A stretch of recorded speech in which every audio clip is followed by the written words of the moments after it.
Bienvenido una vez más al Cornetín de Gondor.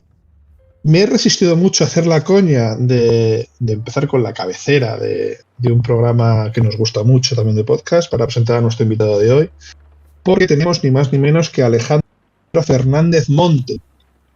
Este nombre posiblemente no os diga nada, pero si os digo que es Brotor de La Voz de Horus, enseguida sabréis cuál es el inicio y quién es. Alejandro Brotor, muchas gracias por venir. Lo primero, antes de nada, en este podcast que no es el tuyo, ¿cómo quieres que te llamemos? Bueno, creo que me llames Alex, que es como me llaman mis amigos. Yo creo que es lo más adecuado, ¿no? Vale, pues entonces te llamaremos Alex, gracias porque usan a tus amigos. Y vamos a contar un poco por qué estás aquí. Porque aquí estás un poco porque yo cumplo una promesa que hace muchos años tenía que haber cumplido. Y bueno, no voy a decir que no es una gran amistad porque no nos vemos todo lo que deberíamos, nos vemos de evento en evento. Pero sí hay cierto cariño y simpatía, ¿no?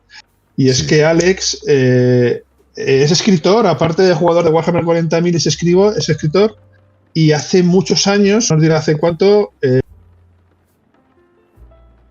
libro que se llama El Arte, y yo me comprometí a reseñar. Pero, cosas de la vida, lo vas dejando, se te olvida, y de pronto un día Alex en unas Fleetword te dice, me debes una reseña en el blog sobre el libro. Y dije, es cierto, se lo prometí. Que me tocó releer el libro, porque me lo leí en su momento, y cumplir esa promesa. No. Además, mira, así empezamos un poco. Me pasó una cosa muy curiosa la primera vez que leí, que no me pasó la segunda vez que lo leí.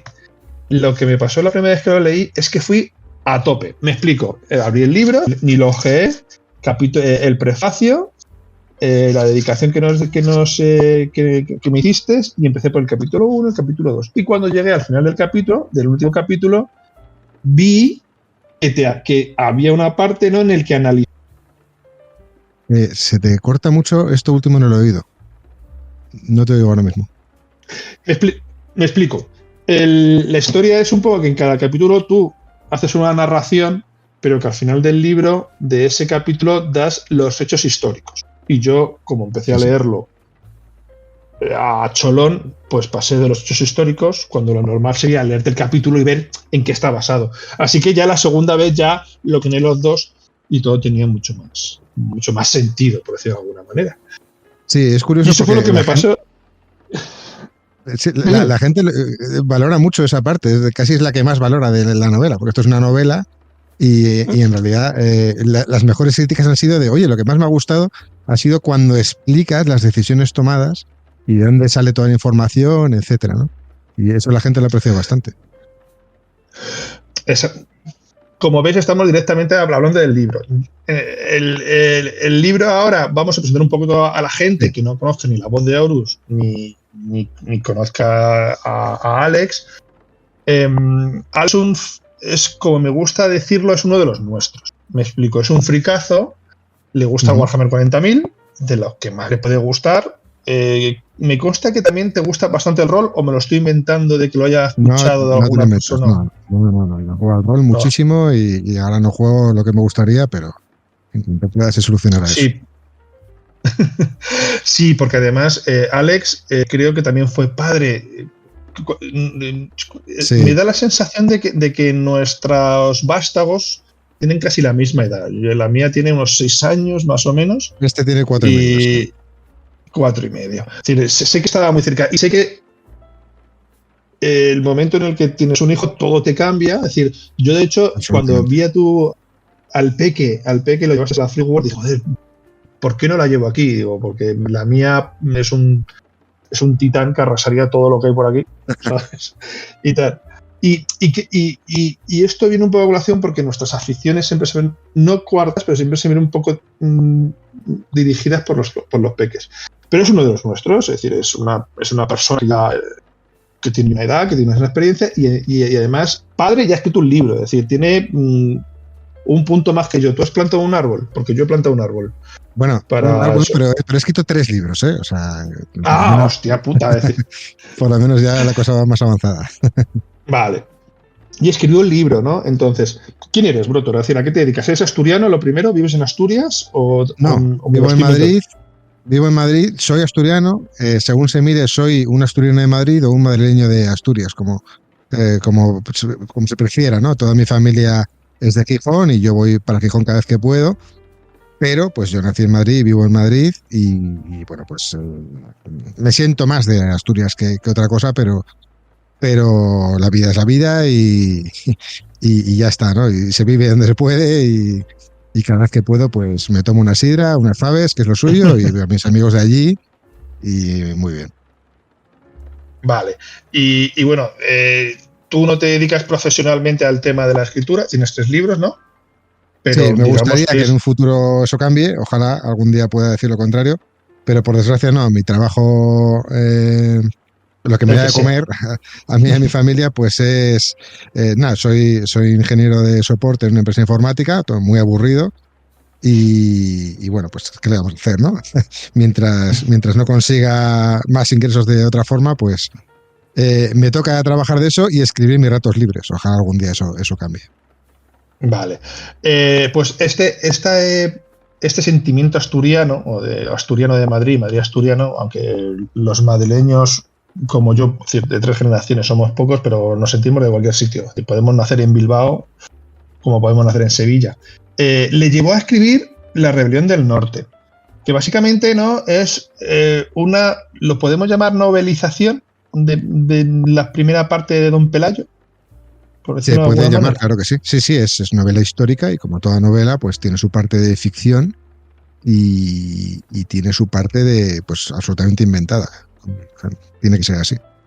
Vale, Sí, sí. ¿y qué te lleva a... Es decir, es una pregunta un poco trampa y engañosa, ¿no? ¿Qué te lleva a decir, voy a escribir sobre Don Pelayo, concretamente? Es decir, entiendo que es parte de tu arraigo asturiano, por decirlo de Eh, alguna manera, ¿no? Pero hay algo más, aparte de eso. sí, bueno, a mí me apasiona la historia, me apasiona. Creo que sabemos muy poco de historia, por desgracia. Se enseña poco y se enseña mal. Y una vez te empiezas a interesar y empiezas a, pues, a escuchar podcast, ¿no? Histocast, Memorias de un tambor, empiezas a leer novela histórica, empiezas a leer ensayos históricos y sobre todo, pues a lo mejor ciertas partes de la historia que te gustan más o menos, ¿no? Todos nos sentimos más identificados, pues a lo mejor con ciertas regiones o ciertas épocas de la historia. Ese fue mi Uh -huh. caso y te pones a investigar y descubres pues que hay más o menos material, que ese material a veces no es todo lo fidedigno que debería ser. En mi caso, al documentarme sobre la historia de Don Pelayo y la batalla de Covadonga en particular, pues descubrí que sí, que la gente sabe menos de lo que dice luego, ¿no? Sí, sabe que pasó algo, pero no sabe cuándo, no sabe cómo. No sabe la importancia que tuvo muchísima, yo creo. Y para mi sorpresa, en aquel momento, también una buena forma de aprender historia es leer novelas. Y me puse a buscar novelas y no encontré casi ninguna. Solo encontré una y no me gustó nada. La compré, la leí, no me gustó nada. Se notaba que el autor pues no había puesto, creo que el cariño que tiene que ponerle, porque estaba mal documentada, se inventaba muchas cosas que luego no explicaba. No sé, hay muchos tópicos que luego habría que ver si son reales o no, ¿no? Como todo está envuelto en la leyenda. Entonces, no me gustó nada y dije, pues, ¿por qué no escribirlo yo, no? Siempre me ha gustado escribir, le he dado mucho al tema de relatos y demás, pero nunca me había enfrascado en una novela. Y nada, me documenté todo lo que pude para ser lo más fiel a la historia posible dentro de lo poco posible que es, porque ya digo que hay mucho más de leyenda que de hecho real. Y nada, me frasqué en eso y dije, pues allá que voy, ¿no? Ahora ya hay más novelas, porque han pasado unos pocos años y ha sido el no sé cuánto centenario de la batalla de Covadonga, y aprovechando la coyuntura, pues ha habido 2 o 3 autores y editoriales que han sacado su propia versión. Y bueno, pues me han adelantado por la izquierda porque tienen mucho más poderío editorial que yo. Pero yo muy contento por haberlo hecho porque tuvo un feedback muy bueno de la gente y sobre todo porque me lo pasé muy bien escribiendo. Aprendí mucho leyendo al respecto y bueno, pues no sé, la verdad estoy satisfecho con el resultado. No sé tú qué opinas, porque que es lo que más importa, ¿no? Como lector. A ver, lo primero, leyendo la novela, me asombró. Es decir, en la historia tenemos siempre, como dices tú, como unos periodos y es como muy encasulados, muy cerrados. Y lo primero que me llamó la atención es la cercanía que estaban los reyes godos, por decirlo de alguna manera, con el final del Imperio Romano y toda esta parte, y lo rápido, entre comillas, que fue la conquista musulmana de la península. Sin comillas. Porque tú lo narras. Sí. No, sin comillas. Por decir, fue un récord. ¿Sabes? Es decir, fue. Entonces, tú además, en esa parte de la novela, lo narras muy bien, ¿no? Es decir, narras. ¿La primera batalla cuál es? Es que no me acuerdo ya. La de Guadalete. La de Guadalete, ¿no? Narras la batalla de Guadalete, ¿no? Cómo se pierde. Y bueno, pues cómo va el grupo de aventureros, voy a dejarlo así, intentando hacer el menor spoiler posible. Cómo va hacia el norte, por qué toman esas decisiones. Y ya te digo, me asombra mucho decir, joder, la época no ha sido tan larga, es decir, fue en muy poco tiempo. Sí. Y luego, la novela me gusta mucho, es decir, me la he leído 2 veces. Ya te digo, una vez a cholón y diciendo, oye, mira, aquí estaban las anotaciones históricas, que me las tiene que haber leído con cada capítulo. Y otra segunda un poco más siendo consciente de lo que estaba leyendo o queriendo ser consciente de lo que estaba leyendo. Y a ver, sí me gusta, es decir, me gusta mucho. No soy muy amante de la novela histórica, no por nada, es decir, simplemente de que lees mucho y tampoco me considero de un género concreto. Pero todo lo que pasa me resulta creíble. Que eso puede parecer extraño en una novela histórica, pero muchas veces da la sensación como de que los grandes hechos que han pasado, ¿no? Parecen como son increíbles. Creo que esto narraba muy bien Pérez Reverte, ¿no? Que decía que nos podemos creer cualquier historia de los americanos, pero cuando pasa algo aquí, no le damos ninguna importancia. Lo decía sobre el tema, sobre su libro de Un día de furia del levantamiento de Madrid contra los franceses. Sí, bueno, entonces, ya te digo, sí. Se decía, es decir, si este hecho hubiera sido hecho en Estados Unidos, posiblemente no es que tuviéramos películas, tendríamos toda una gama de novelas, de historias, y bueno, ahora un poco tímidamente se va reclamando un poco este histórico, quizá porque no nos queda otra.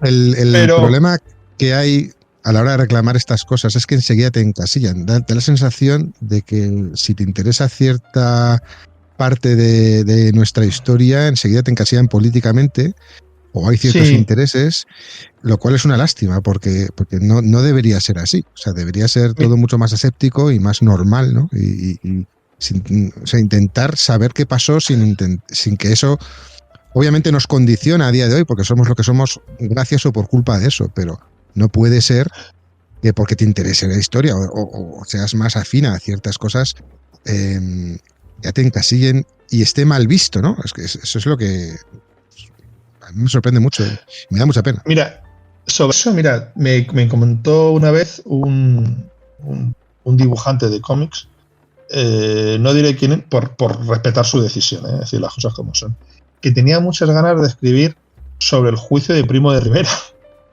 Que dice, es que el juicio de Primo de Rivera es una de las cosas más locas que ha pasado en España. Es decir, que básicamente, me comentaba que básicamente le sacaron, le fusilaron y ese fue el juicio un poco. Pero pero no lo quiero escribir justamente porque lo has dicho tú, porque mucha gente no va a entender que eso fue lo que se hizo. Es decir, que se cogió y se mató a un tío. Es decir, entonces, yo no estoy... Y es que yo tengo, fíjate cómo son las cosas, tengo que poner ya la esta de, a ver, que yo no estoy defendiendo a Primo de Rivera, pero claro, sí me gustaría saber, decir con detalle, porque esto es un tío que de cómic histórico es de lo que más sabe, de verdad. Pero dice que no lo hace porque tiene miedo, las cosas como son. Pero bueno. Es muy difícil no caer en la tentación de etiquetar como buenos y malos, ¿no? a los personajes históricos. Y más en este caso, porque claro, si tienes unos protagonistas que digamos son del bando cristiano y tienes un malo, pues claro, es casi inevitable, ¿no? Pero eso no quiere decir que identifiques como malos a todos los del otro bando o como buenos a todos los de tu bando. Es que es un poco difícil eso, ¿no? Y hay gente que me dijo, menos mal que no lo has pintado así. He intentado ser lo más ecuánime posible. Yo, mira, de esto he hablado mucho con mucha gente en general. Es decir, ya no gente que sepa de historia. Es decir, yo no me considero una persona que sepa de historia. Me considero un curioso de la historia, porque hay gente que sabe más que yo. Y así son las cosas. Pero una vez estuve escuchando a Javier Cansado, de Todopoderosos, de Femino y Cansado, es decir, no creo que todos nos hacemos cargo de quién es, de que la gente, él estudia historia y además sabe explicarla. Cuando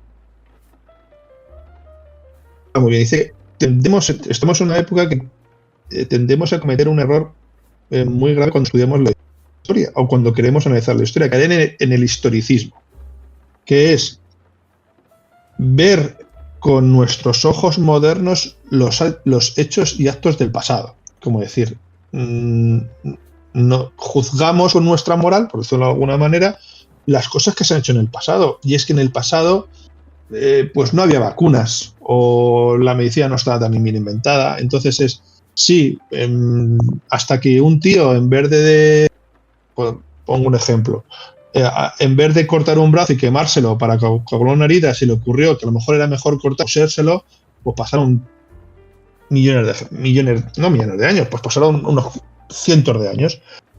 Pero lo que había antes era fuego y hierro, y no había costuras.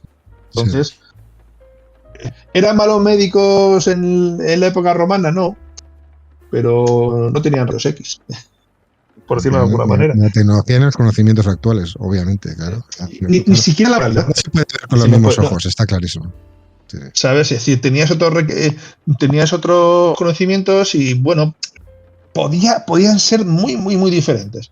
Pero claro, es decir, juzgar la Reconquista o la batalla de Guadalete o la batalla de Covadonga como lo estamos viendo ahora, pues es decir, es como preguntarnos, ¿y por qué no se armaron con fusiles? Porque no lo sabía. Es decir, esto es el chiste de los móviles, ¿no? Es interesante justo el comentario que has hecho porque, claro, tú no te das cuenta ahora, pero no mencioné la palabra Reconquista ni una sola vez en la novela.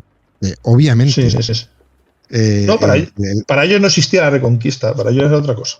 Por decirlo de alguna manera. Claro, era otra cosa, vivían una realidad distinta. Que luego los reyes posteriores tuvieron ese concepto, sin duda, y por eso lo inventaron. Pero en ese justo momento, nadie estaba pensando en reconquistar toda la península. Estaban pensando en otra cosa.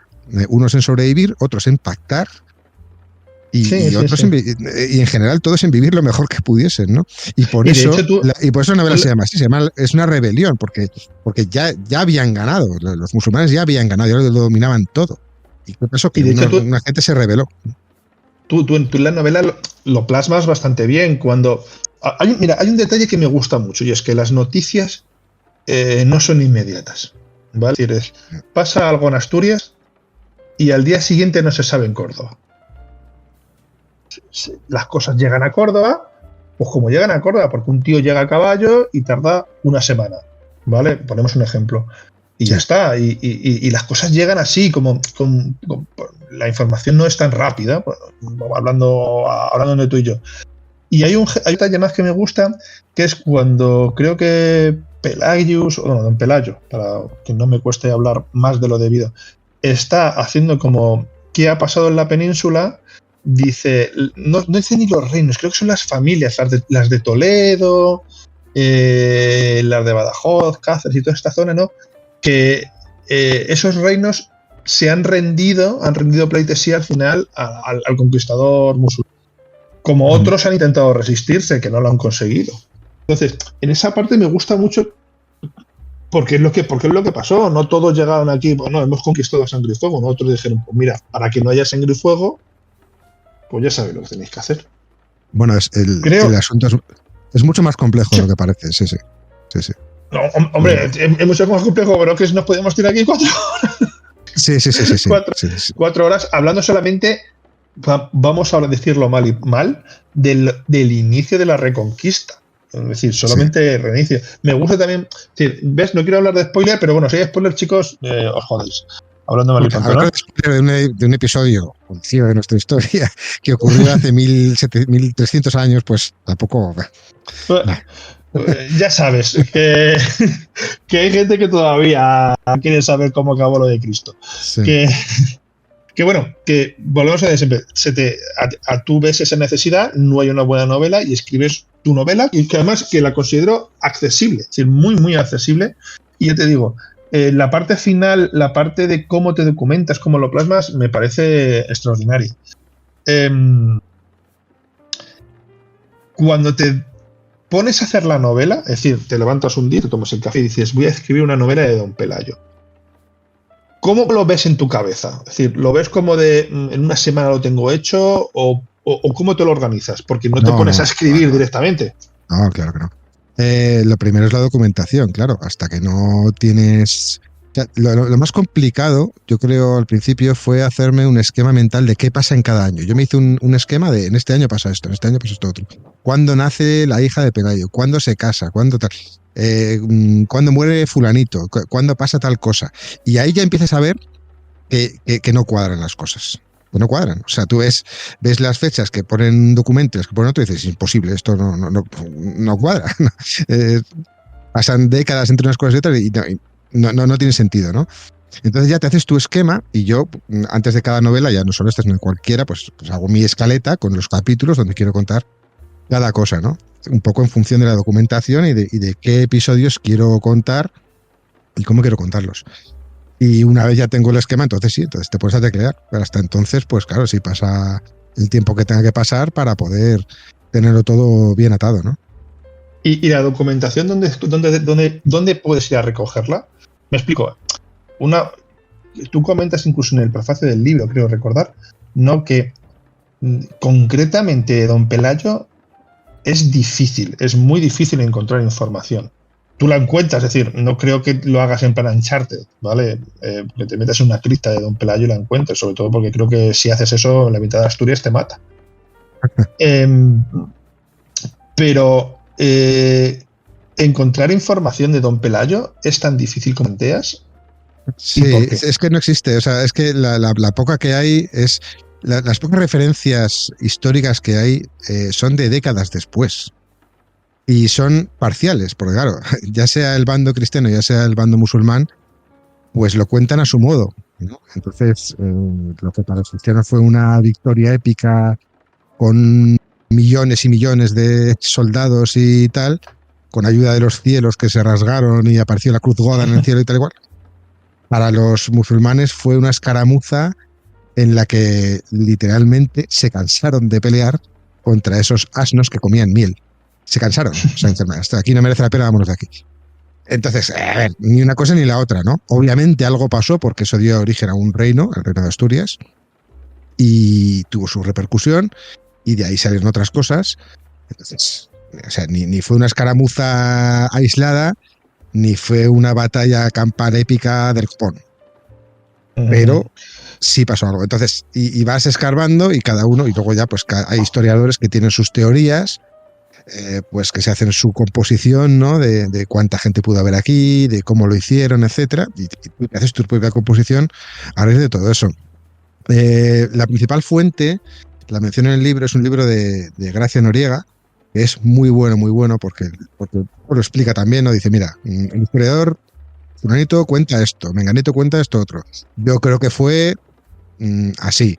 Esto tiene parte de leyenda, esto no, esto está bien documentado, ¿no? Por ejemplo, todo el tema de las reliquias, no es que estén documentadas, es que están ahí, se pueden visitar, están en la Catedral de Oviedo. Existen, o sea, no es un invento, no es una leyenda, están ahí. Ese tipo de cosas, claro. No, las reliquias que comentas son las reliquias que en el libro Pelagius y sus amigos, por decirlo de alguna manera, se llevan y ocultan de los árabes en Covadonga, que según creo recordar. No, bueno, no, en Covadonga no, en otro sitio, que ahí tampoco ya quiero meter spoiler, porque ahí sí que...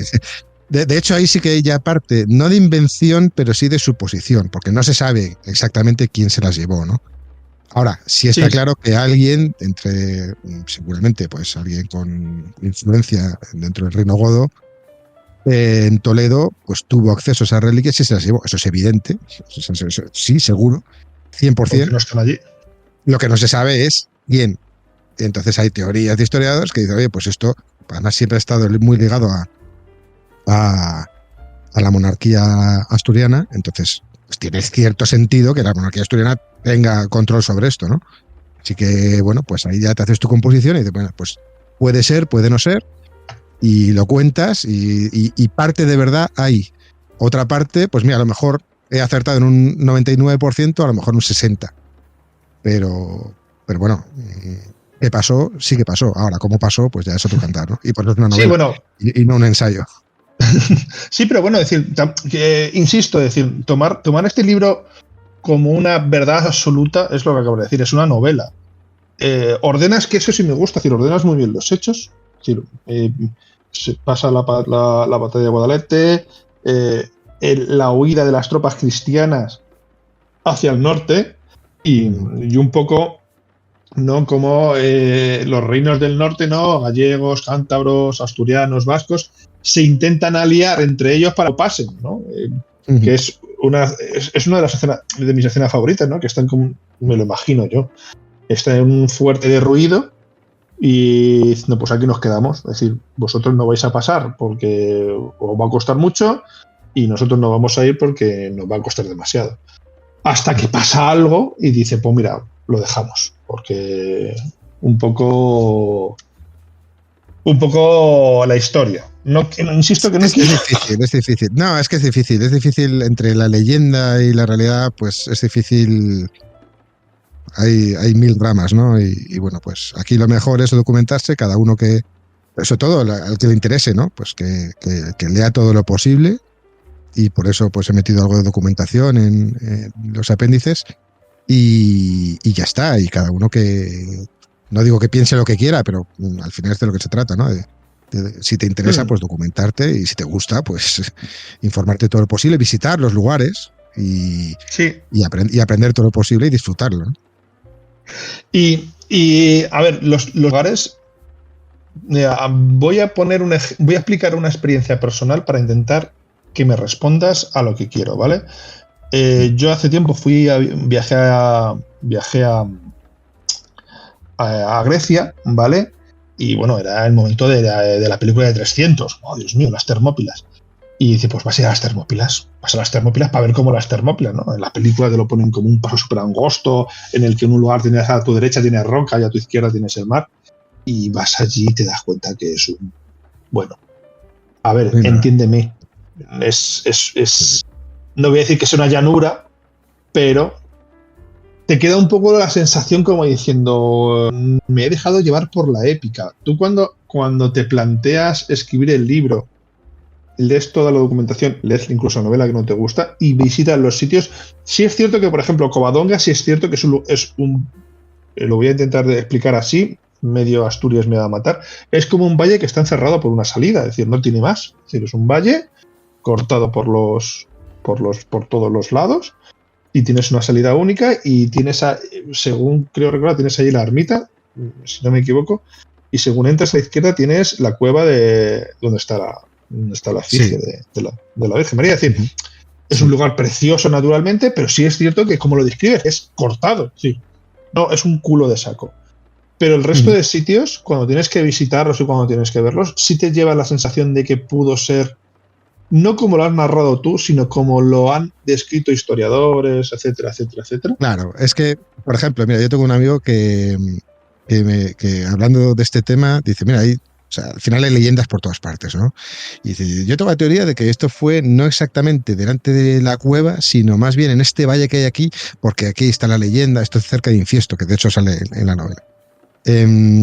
Porque cuenta la leyenda que aquí se encontró la espuela del caballo de Pelayo y está por ahí recogida, no sé si en la iglesia o en el ayuntamiento de Infiesto, está por ahí. Entonces algo tuvo que haber, si no fue una escaramuza, pues fue... Yo en la novela lo intenté plasmar de alguna forma en un capítulo, que tampoco voy a hacer spoiler, pero bueno, como una parte así un poco emocionante del tema. Pero claro, a lo mejor la batalla fue ahí y no delante de la cueva. No se sabe, es que como no se sabe, te tienes que ceñir un poco a lo que nos ha llegado y ya está. Es difícil, pero lo que sí está claro es que son lugares, como dices, muy bonitos de ver, que luego tú te montas tu película, que es lo que he hecho yo, o sea, imaginarte cómo pudo haber sido el tema. Y eso es vivir la historia, ¿no? O sea, ver los objetos que nos han llegado hasta nuestros días, en mejor o peor estado, y decir, anda, pues mira, esto fue lo que usó fulanito, o lo que llevaron a tal sitio, o tal. Estar en los lugares y vivir la historia es muy lejana, pero a la vez tan cercana, porque está ahí y somos nosotros. Entonces, no sé, creo que o sea, ojalá pueda ir yo a las Termópilas, aunque también quede defraudado.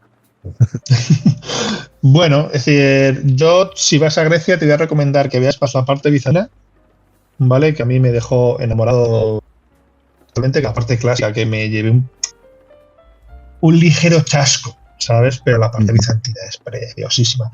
Independientemente de este pequeño inciso viajero. Vale, hemos recopilado información, hemos visitado sitios y te pones a escribir, ¿vale? Preguntar de cómo es el proceso de escritura aún me parece un poco absurdo, porque creo que cada uno lo vive de una manera. Pero me gustaría hacerte una pregunta, que es si un libro se acaba o se abandona. Me explico. ¿Tú ahora mismo cogerías Rebelión en el Norte, lo releerías y dirías, joder, aquí lo hubiera hecho de otra manera, o aquí lo está, o ya piensas que ya está acabado y que no se puede mejorar? No, se puede mejorar, siempre se puede mejorar, pero también hay cierto dicho que es que más vale acabado que perfecto. O sea, tú cuando lo escribes lo haces lo mejor que puedes. Luego está el tedioso proceso de corrección donde reescribes ciertas cosas. Luego lo pasas a un corrector para que le saque brillo, corrector ortotipográfico y de estilo. Después maquetación, etcétera. Entonces, ¿lo volvería a hacer? Pues no, porque además creo que se puede mejorar, pero ¿para qué? Si es que no... Pues, a ver, por supuesto que me gustaría que fuese mejor, pero ya está hecho el trabajo, ¿no? Ahora vamos a por el siguiente, que es de lo que se trata, ¿no? Creo que el perfeccionismo llega un momento en que ya es enfermizo. O sea, además, al fin y al cabo es mucho trabajo y tú lo que estás deseando es acabarlo, ¿no? Y ver cómo queda. Entonces, bueno. Y cuando acabas, se lo pasas a familiares y amigos y las primeras impresiones son... Sí, el error en realidad es pasarlo a familiares y amigos, porque los mejores lectores cero son los que te dan una crítica constructiva. Es decir, yo no quiero que me digas lo que te ha gustado, quiero que me digas lo que no.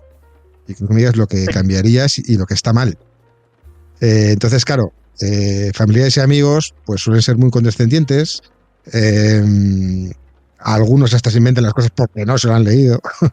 En fin, no es el mismo feedback que pedirías a alguien que realmente sí que quieres que te ayude a mejorar el texto, ¿no? Hay gente que se dedica profesionalmente a dar una lectura profesional y decirte, pues mira, yo cambiaría esto, mejoraría esto, tal.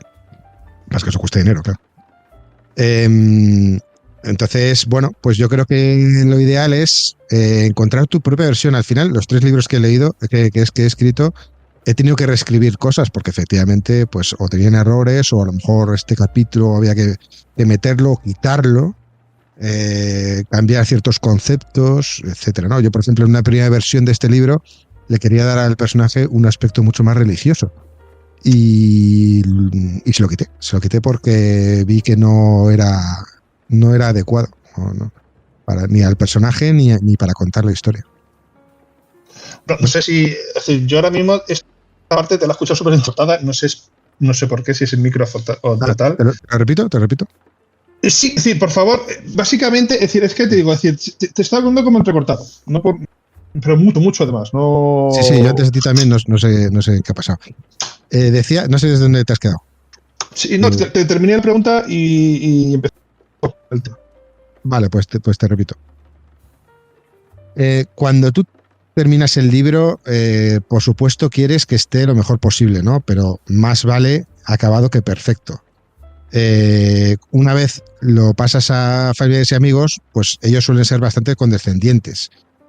No te dan el feedback que tú quieres para mejorar la novela. Tú lo que quieres es saber qué es lo que está mal para poder corregirlo y para poder sacarle brillo de verdad, ¿no? Yo quiero que me digas lo que no te ha gustado y no lo que te ha gustado. Bueno, lo que te ha gustado también, porque a lo mejor incluso es momento de potenciarlo o extenderlo un poco más, pero sobre todo corregir errores, ¿no? Entonces, hay gente que se dedica profesionalmente a lecturas profesionales de una novela y que te dan un feedback pues constructivo, pensando, pues mira, tienes que corregir esto, cambiar esto, lo otro, o yo haría esto de tal forma, creo que este personaje sobra, creo que este personaje tienes que explotarlo más o definirlo mejor, ese tipo de cosas, ¿no? Y al final siempre haces cambios, y son cambios importantes. Yo en los 3 libros que he escrito he tenido que hacer cambios importantes porque ese feedback, pues, tenía sentido, ¿no? De hecho, a veces te da una opinión, pero tú lo relees y dices, no, mira, no estoy de acuerdo, me gusta más cómo queda. Pues ya está, al final el autor eres tú, pero muchas veces pasa lo contrario, te hacen ver la luz y ver que has cometido ciertos errores que vale más corregir. Y bueno, es una parte tediosa de la escritura, pero que está ahí y que obviamente hay que pasarla, claro. Bien. No puedo hacer, me llama la atención tu de que te busques un feedback no negativo, sino un feedback de qué es lo que no te ha gustado, porque me da la atención de que sí has tenido ese feedback, ¿no? Y que has corregido algo. Es decir, ¿te puedo preguntar el qué? Sí, claro. Pues mira, por ejemplo, en este caso, decía antes que al protagonista de la novela, en una versión inicial le quise dar un carácter mucho más religioso. Porque lo que pasa es que luego me di cuenta de que no cuadraba bien, quité algún capítulo relacionado con esto, ¿no? Con una educación más religiosa del personaje, quité detalles que sobraban, realmente sobraban, y me metía más en un berenjenal que no ayudaba a contar bien todo el hilo de la historia de verdad, ¿no? Entonces, ese por ejemplo es un cambio, ¿no? Que haces. También metí un capítulo nuevo, no puedo contarte cuál es porque sería un spoiler, pero metí un capítulo una vez acabada la novela que dije, esto hace falta para explicar, en realidad era para darle más profundidad al malo de la novela. Entonces lo necesitaba para darle un poquito más de autoridad y un poquito más, que metiese un poquito más de miedo, ¿no? Que el lector lo odiase un poquito más. Entonces, eso lo metí después. Entonces, bueno, pues son cambios que haces. Y a raíz de ese feedback, a raíz de sobre todo, pues críticas no negativas, sino bueno, negativas pero constructivas. Entonces, esas son las más necesarias siempre. Pero de hecho, por ejemplo, si le das un carácter religioso a Alberat, ¿no? Cuando dices que su origen que es huérfano, dejado en un monasterio, ¿no? Sí. Bueno, que él sale de allí, pero él siempre tiene ese rollo, ¿no? Con uno de los padres, con uno de los sacerdotes allí. Es decir, sí es religioso y de hecho él sí profesa cierta fe. Está educado, pero no es un fanático, no es un enemigo de los musulmanes porque son musulmanes. No es un... No sé si me explico. La fe no le mueve, le pueden mover otras cosas que están alrededor. Él sí. Claro, ha tenido una educación, pero no. Sí es creyente, porque, por ejemplo, el cuidado y el que profesa las reliquias cuando se los está llevando, sí lo siente como propio, por decirlo de alguna manera, pero que su enemigo no son los musulmanes, su enemigo podría ser todo aquel que haga daño a su familia, por decirlo de alguna manera. Creo que se mueve más por ese claro, aspecto. Eso es, sí. Es que, sobre todo, he intentado, no sé si se consigue o no, que los personajes no sean tan cuadriculados, ¿no? O sea, o somos de un bando o somos de otro, y como soy de este bando, soy súper religioso. Y como, a ver, claro, estamos hablando de una época en la que la religión era importantísima a todos los niveles porque era el verdadero nacionalismo de la gente y porque era muy importante, sobre todo para las clases bajas, ¿no? Que la mayoría de la gente para darle sentido a la vida. Pero eso no significa que un personaje sea fanático o que haga ciertas cosas una vez más, visto con los ojos de hoy en día, ¿no? Sí. Tengo claro que... Claro, las reliquias no son importantes solo desde un punto de vista religioso, son un tesoro porque tienen su valor económico, su valor cultural. Entonces, y son valiosas para cualquier religión. Un ejemplo, la Mesa de Salomón. Los musulmanes, cuando la capturan en Toledo, capturan entre comillas, pues claro, es un grandísimo tesoro, ¿no? del mundo antiguo. Y esto sí que está documentado, no, parte de la documentación histórica musulmana es que uno de los protagonistas lo que hace es que le corta un cacho a la mesa, corta una pata de la mesa para llevarla al sultán y demostrar que han conseguido la mesa en cuestión, ¿no? Y decir, no, mira, además la he conseguido yo, no mi jefe. Yo, que soy el que ha entrado en la ciudad. Entonces la he conseguido yo para llevarse el mérito, ¿no? Bueno, no se puede llevar la mesa entera, pues se lleva una pata. Esto está documentado en las crónicas musulmanas. Por eso lo de las comillas. Que luego la mesa no se sabe dónde está. Nadie sabe dónde está la mesa. Pero bueno, pues está ahí, ¿no? Entonces, eso para los musulmanes tenía un valor, por supuesto. O sea, entonces, no es solo un tema religioso, ¿no? Es un tesoro. Ya. El libro se acaba. Es tu primer libro. Tienes 3 más, ¿no? Tienes 3 novelas, creo. Sí. Sí. Es tu primer libro, ¿no? Es decir, después de este, sacaste más. Estoy obligado a preguntarte si los siguientes son la continuación de Alberat o son totalmente distintos. Son totalmente independientes. Porque el segundo. Sí. No, es que el final del libro, ¿no? Dejas como de esto puede haber más historias, ¿no? De hecho, el narrador, esto no voy a revelar nada, porque el narrador es Alberat, con lo cual sabes un poco lo que le va a pasar, por lo menos sabes que va a llegar a la última página del libro. Entonces sí da la sensación de que hay algo más, pero que yo sepa no has escrito más de... A ver, de esto no. La novela es autoconclusiva. Curiosamente me ha preguntado más gente si va a haber continuación y tengo algo en la cabeza.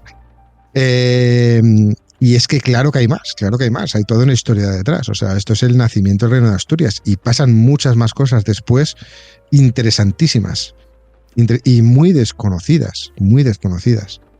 Y sí me gustaría escribir sobre ello. Lo que pasa es que no sé si llamarlo continuación. O sea, sí podría utilizar los mismos personajes, y de hecho ya tengo una idea en la cabeza, pero no sé si lo haré porque es algo ya muy complejo y además es un cambio de registro muy distinto, porque ya no es al final toda esta novela el hilo conductor es la vida de Pelayo y lo que estoy hablando ya sería otra cosa. Entonces no sé muy bien cómo hacerlo, tengo una idea en la cabeza, pero tal vez algún día la escriba, pero de momento pues esta es una de esas ideas que están en el cajón, ¿no? Las otras dos novelas que tengo... Sí, dime. No, termina tus 2 novelas, sí. Las otras 2 novelas no tienen nada que ver. Una es Buscando a Molony, que es una novela de piratas en el Caribe español, siglo XVII, típica novela de aventuras, también con búsqueda de tesoro, pero con una parte transcurre en la actualidad y otra parte en el siglo XVII. Entonces, pues hay cierto hilo conductor que al final las 2 tramas se juntan y demás. Y la tercera la publiqué el año pasado y precisamente la presenté en las Free Wars. Y es ¿Quién asesinó al barón Adelworth? Es cambio de registro total, es ciencia ficción con un toque steampunk y es novela negra. O sea, es el típica novela de quién asesinó a alguien y alguien que lo tiene que investigar, etcétera, ¿no? Entonces, bueno, pues es que un poco lo que me apetece. Como verás. Sí, no, pero está de puta madre. Ahora que estamos fuera de horario infantil. Tengo la obligación de hacerlo, ¿vale? Sobre todo en la última parte de la batalla de Covadonga y en lo que pasa después de la batalla de Covadonga, tengo la sensación de que te influencias, y me parece cosa, no, es decir, y no lo digo a malas, sino te influencias mucho de tus experiencias, o sea, de tu experiencia como jugador de Warhammer, incluso de la narrativa de Warhammer, ¿no? Sobre todo cuando ante el final y que no hay vuelta atrás, ¿vale? Los guerreros de Pelayo se imbuyen en una rabia sangrienta, entre comillas, y empiezan a empujar al invasor fuera del valle y les empiezan a dar caza. Es decir, me pareció, digo, veo mucho del Warhammer, que insisto, no lo veo mal, es decir, válgame Dios. No sé si lo haces aposta o no lo haces aposta. A ver, hombre, claro. Sí, dice mi amigo Sandre, te sonará, que sí. En realidad es una novela de aventuras. Es una novela de aventuras con un contexto histórico y no le falta razón. O sea, toda la novela, no solo la parte de la batalla final, sino toda la novela está imbuida de cierto espíritu de aventurero, por supuesto, influenciado por mi pasado rolero y no solo de Warhammer, ¿no? Por ejemplo, hay un capítulo en el que hablo del Altramuzplan. Y mucha gente que juega al rol sabe lo que es un Altramuzplan, y si no lo sabe, lo puede buscar en mi blog, en la Taberna de Brotor.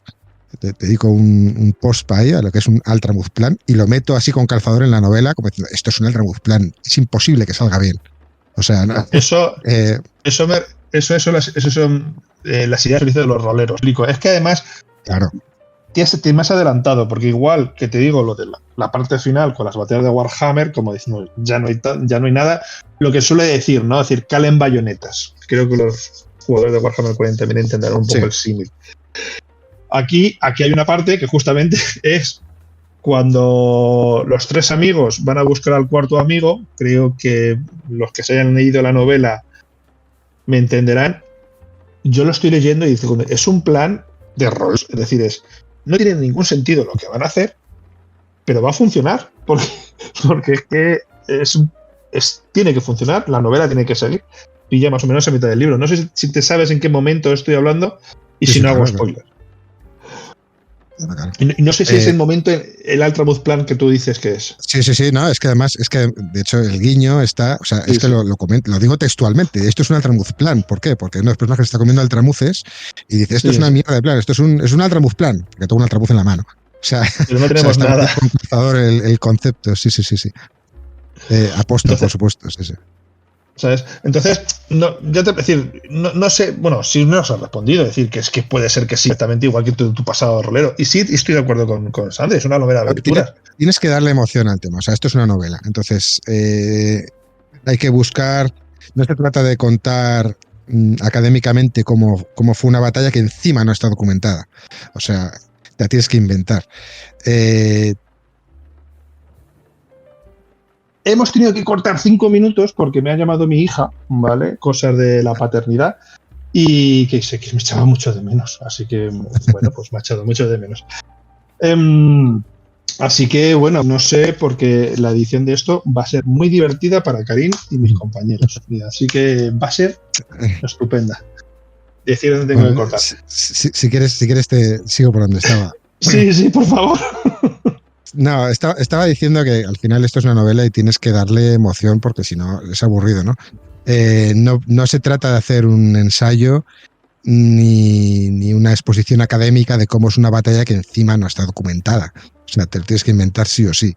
Entonces, puedes aburrir al lector con detalles de dónde se colocó tal tropa y no sé qué, que encima es mentira, porque te lo estás inventando. O puedes intentar darle un aspecto un poquito más épico y emocionante, ¿no? Que al final, encima todo el mundo sabe el resultado, así que tienes que darle algo de chicha, ¿no? Si no, pues se vuelve aburrido. Por ejemplo, los duelos individuales, ¿no? Entre VIPs. Eso, pues es muy raro que suceda en una batalla, ¿no? Pero bueno, pues tienes que meterlo porque tiene un simbolismo y tiene su importancia.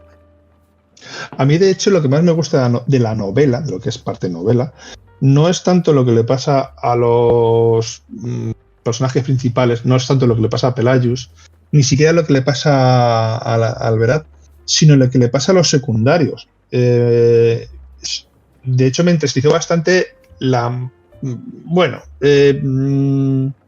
el fin de cierta protagonista Sí. que, mira, pensé que iba a salir de la nada, es decir, pensé que era, entre comillas, era un personaje de relleno para justificar una salida rolera, entre comillas, y luego tomó mucha fuerza casi al final Ese de la es el novela. capítulo que te digo que metí después para darle importancia al malo. O sea, Pues, sí, me lo saqué una vez escrita la novela, dije, tengo que darle más relevancia, más injundia, y pues esta es una forma de hacerlo. Así que, no, de hecho, bueno, pues objetivo conseguido, ¿no? Sí, no, a ver, lo has conseguido y sobre todo a otro cierto personaje le da más empaque, ¿vale? Es decir, le da como Sí, una razón por la que es así. sí.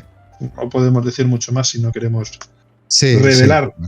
Sí, revelarlo. sí. Esto ya son las licencias que te tomas, pues eso, para que tenga más interés y los personajes, también los secundarios, pues un poco más de profundidad, ¿no? Y sobre todo que el lector se identifique un poco más.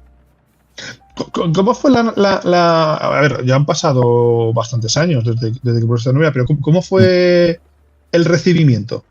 Hombre, bien te ha tenido que ir, entendámonos bien, has publicado 3 libros, que en este país publicar libros me parece difícil al día de hoy. No, que va. Publicar es súper fácil. Publicar es Sí. gratis. O sea, tú vas a Amazon y le das a publicar y ya está publicado. O sea, que no. A ver, no, pero tú publicas con una editorial, es decir, tú publicas. No. ¿Círculo libro, Rojo? Círculo Rojo es una editorial de autopublicación. O sea, Vale. Ellos dan servicios editoriales, por ejemplo, distribución, interpretación, corrección, etcétera. Pero soy yo el que pone la pasta y el que tiene los ejemplares y el que se lleva las ganancias y demás. O sea, este libro está autopublicado. Vale. El segundo no, el segundo sí está con una editorial, y el tercero, que es el del año pasado, este también está autopublicado. Pero respondiendo a tu pregunta original, fue muy bien recibido. De hecho, para sacarlo adelante y poder publicarlo, lancé una campaña de crowdfunding en Berkami que salió bien, recaudé lo suficiente y de hecho bastante más de lo que esperaba para poder publicarlo, y además fue una época muy interesante porque aparte de recibir un feedback muy bueno en general, pues le puse mucho cariño, ¿no? Entonces tuve la ocasión, por ejemplo, de conocer al grandísimo Azpiri, que es el ilustrador de la portada.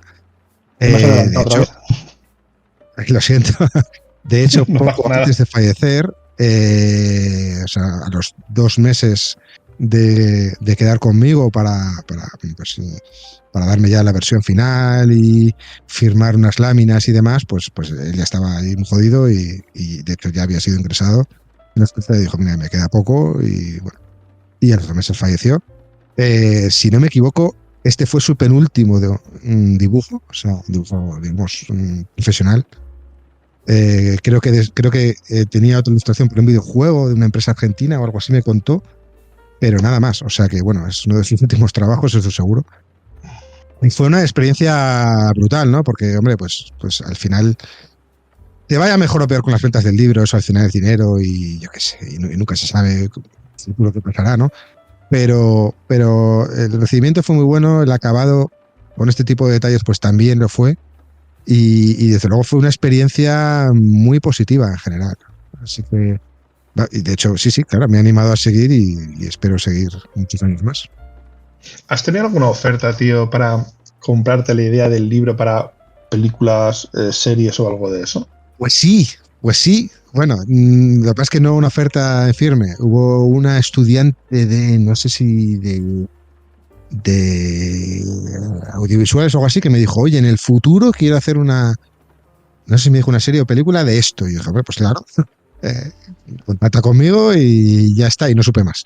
Pero sí la tuve, sí. O sea, me hizo mucha ilusión.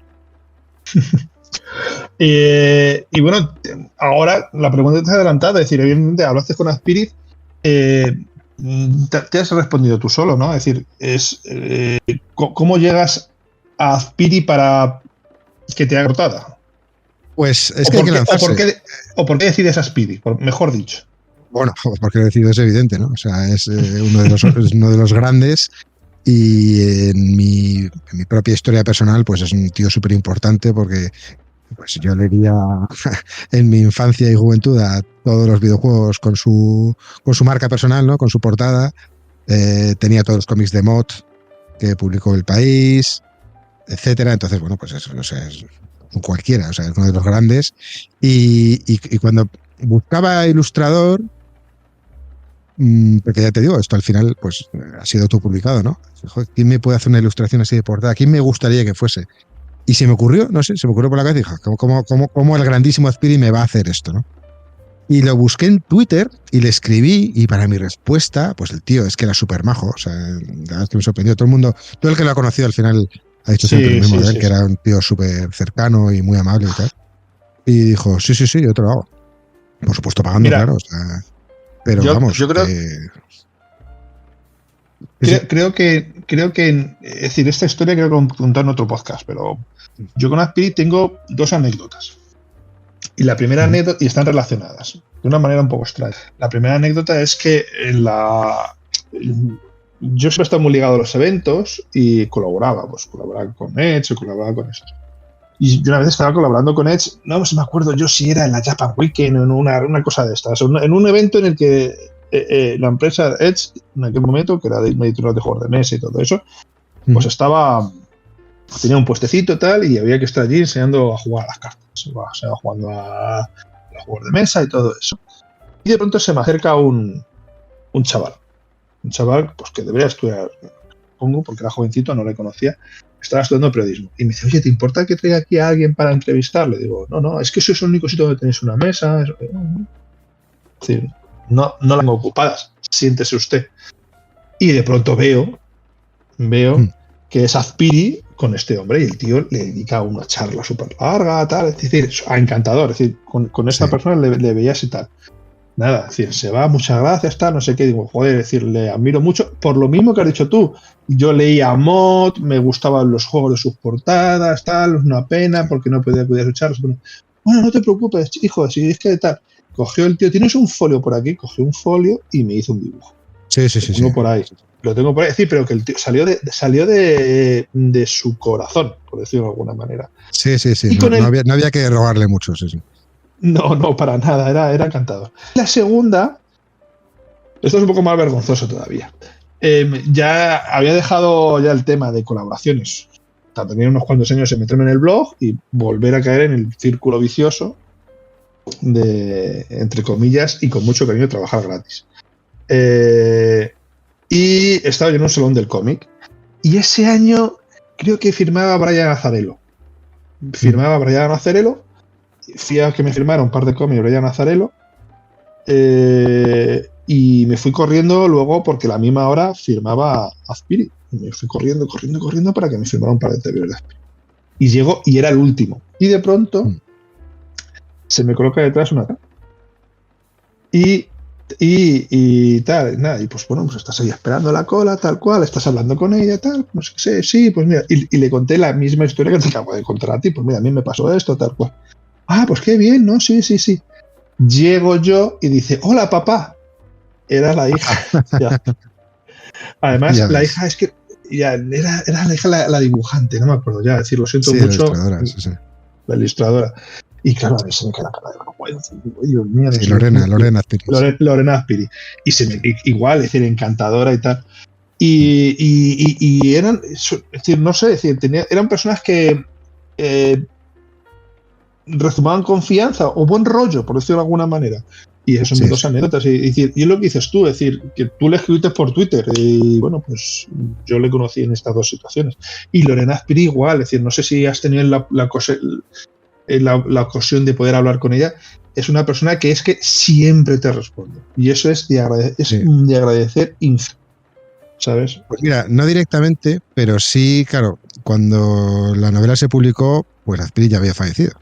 Sí. Y me daba rabia, porque decía, joder, quería haberle mandado un ejemplar o algo, ¿no? Entonces, bueno, pues voy a mandárselo a la familia, por lo menos, ¿no? Que menos. y me puso en contacto con Lorena y costó bastante porque por algún motivo pues Correos no le dejaba, o sea, me la devolvieron y tal y no había forma y tuvo que hacer como 2 o 3 intentos para que le llegara. Entonces lo único que he hablado con Lorena ha sido eso, pero bueno, pues por lo menos conseguí hacerles llegar un ejemplar que bueno, espero que les haya hecho ilusión porque a mí desde luego sí me la hizo, vamos. Bueno, estamos medio acabando. Es decir, yo no soy como la voz de Horus, que hacéis un podcast de 4 horas. No es crítica. Y menos mal, y menos mal. No es crítica, es jugar las divisiones.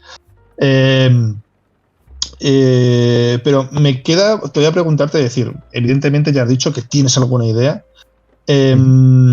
¿Cómo ves ahora mismo, es decir, publicar en poco tiempo? Es decir, ya sabiendo que tienes 2 libros más, tendré que verte en las próximas Free Wars y pedirte esos 2 libros.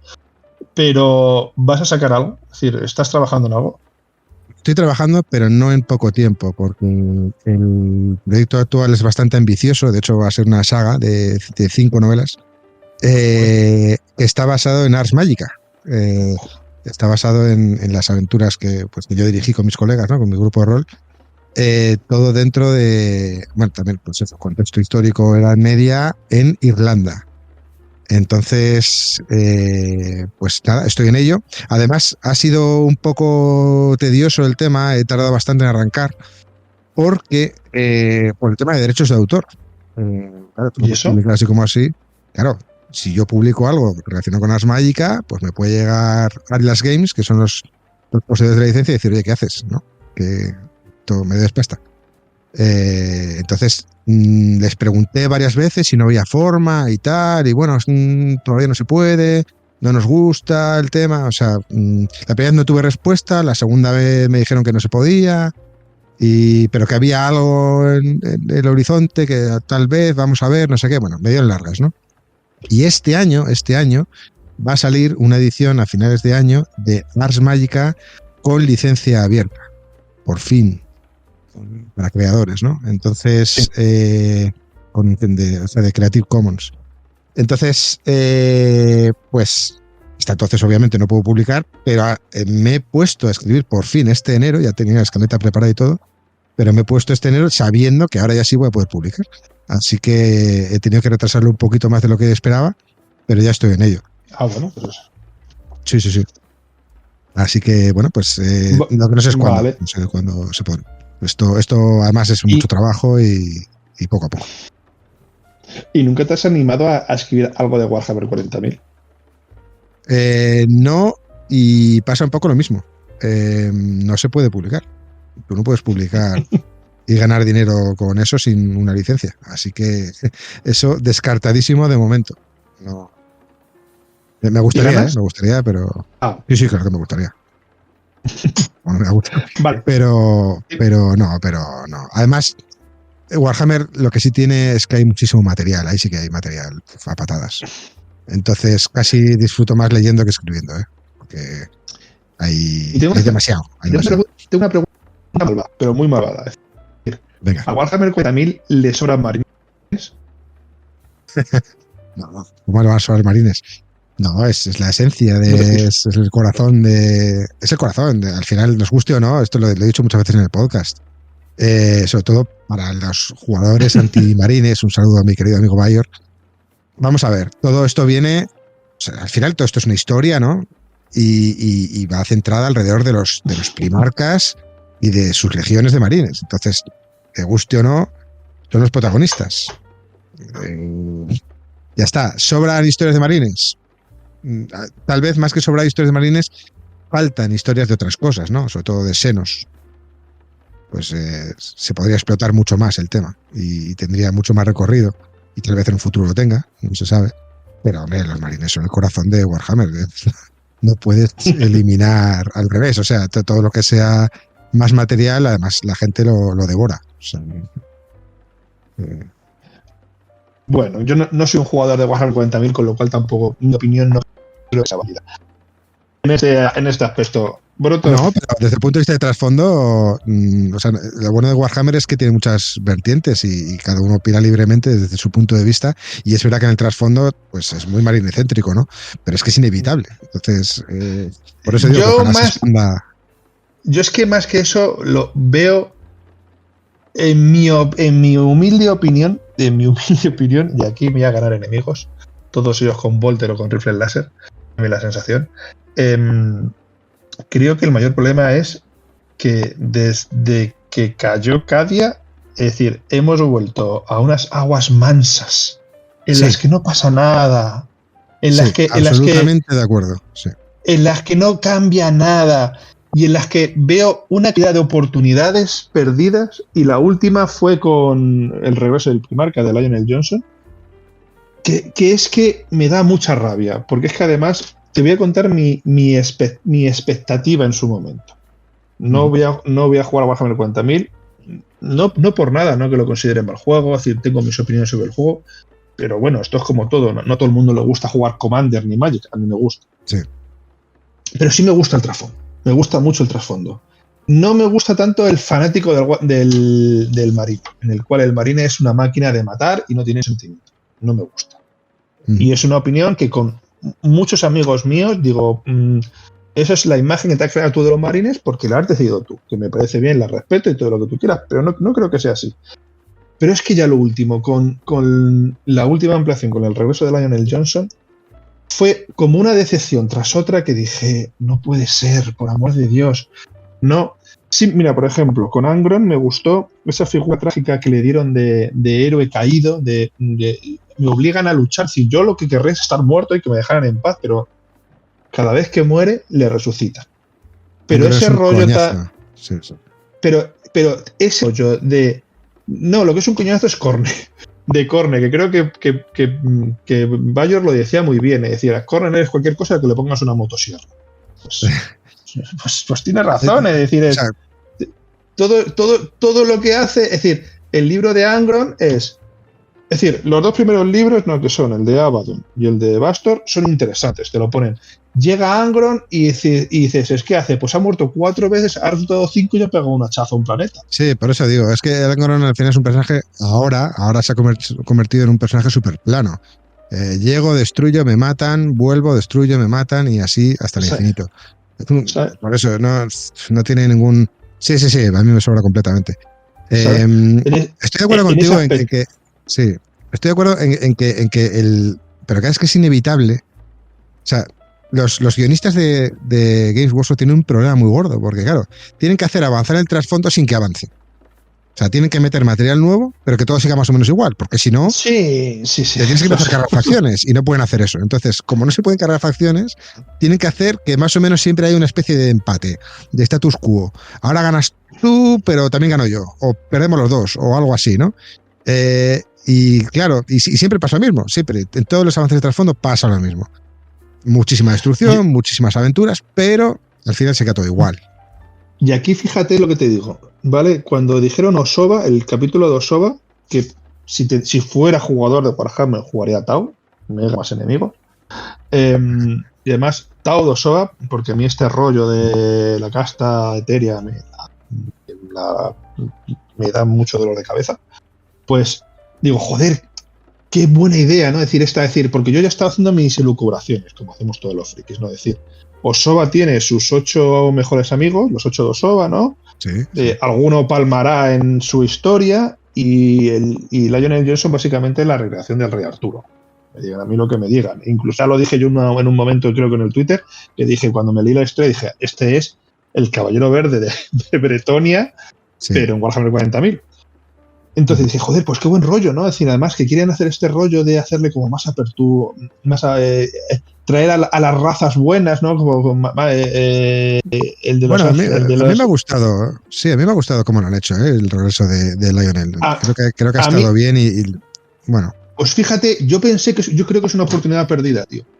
Porque, en mi opinión, intentando no decir que yo lo escribiría mejor, que no lo entiendo, pero yo por un momento me imaginé Lionel Johnson llegando desde el cielo con un montón de taos rojos al salvar a los ángeles oscuros junto a los ángeles sangrientos que estaban ahí diciendo, esto tiene que ser como la rehostia.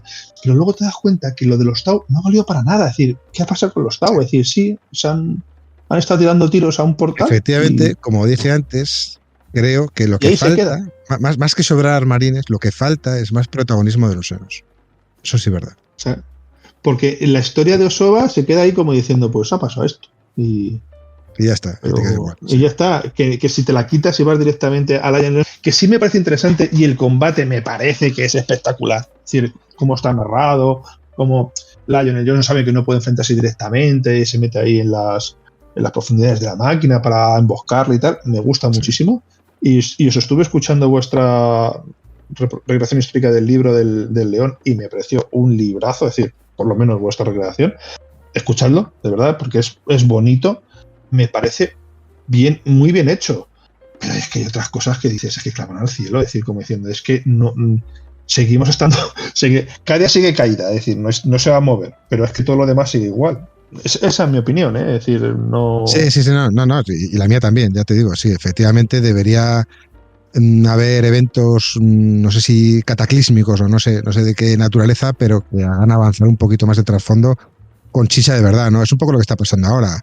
Oh, que llegan los tiránidos, la cuarta guerra tiránida. No ha pasado nada. No ha pasado nada. O sea, nada relevante, aparte de las muertes de siempre, ¿no? Entonces... A mí lo que me da la sensación de que son oportunidades perdidas, insisto, y no van a volver. Es decir, no va a haber un conjunto astral, entre comillas, para que pase algo con los tiránidos, para que pase algo con los orcos, para que pase algo con los... Y no va a pasar nada, con lo cual, no sé. No sé, ya veremos. Ahí seguimos años después, ¿no? Dándole al tema, así que... Bueno. Por lo menos sí. No estoy enganchados. Sí, no, yo no lo niego. En fin, bueno, Brotor, un placer charlar contigo. Un placer que nos representaras tu primer libro. Y un placer hablar contigo. Estos microsegundos de fan moment de Warhammer. Ha sido un placer. Igualmente, encantado. Y sé que mis editores se van a cagar en mí con esto. Pues un saludo para todos. Exactamente. Un placer y muchas gracias, doctor. Gracias a ti por invitarme.